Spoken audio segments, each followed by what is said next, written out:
Hi, I'm Jim Bearden, and this is Leadership at the Points of Contact, a series of short videos that I've developed to help you become more effective in the roles you play as an organizational leader.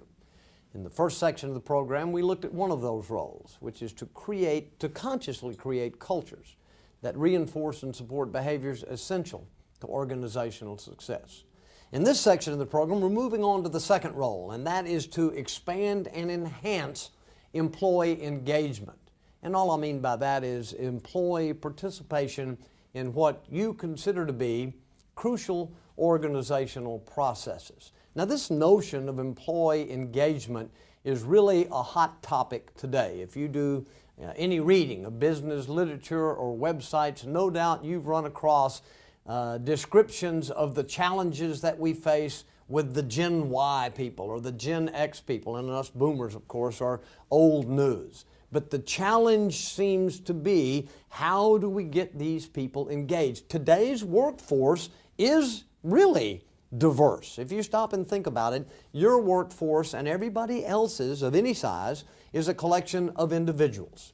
And each of these individuals comes to the table with their agenda, their individual agenda.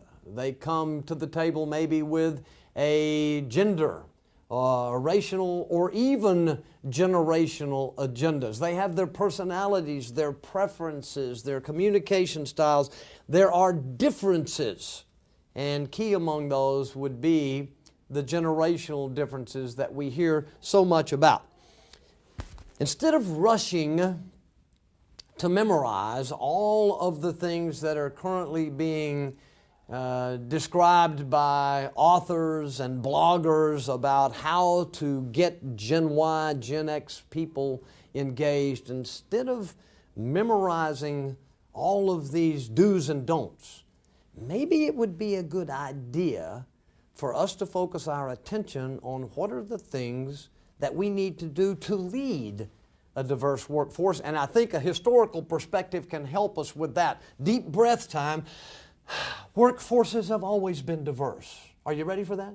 There have always been multi-generational representatives in the workforce, and successful organizations historically have been led by people who somehow found a way to transcend these generational and other differences, to transform individuals and factions into functional teams.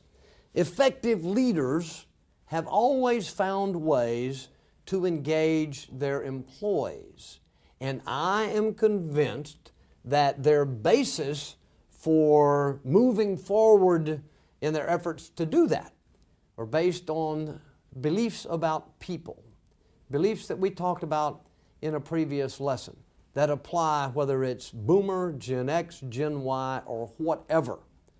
Those beliefs are, one, most people want to make a difference. They want to be contributing members of successful organizations. They want to make heroic choices. They are willing to step up and speak up and listen up and take reasonable risks in response to effective leaders. Effective leaders bridge another gap, and that's a gap between leadership theory and leadership behavior. And the leadership theory that comes to mind is an old adage. We've all heard it. Know your people. Heard that one before? Know your people. Good theory. What is the behavior? The behavior that we're going to dissect in the upcoming few lessons takes know your people to a different level. Understand and deliver the value your people are seeking.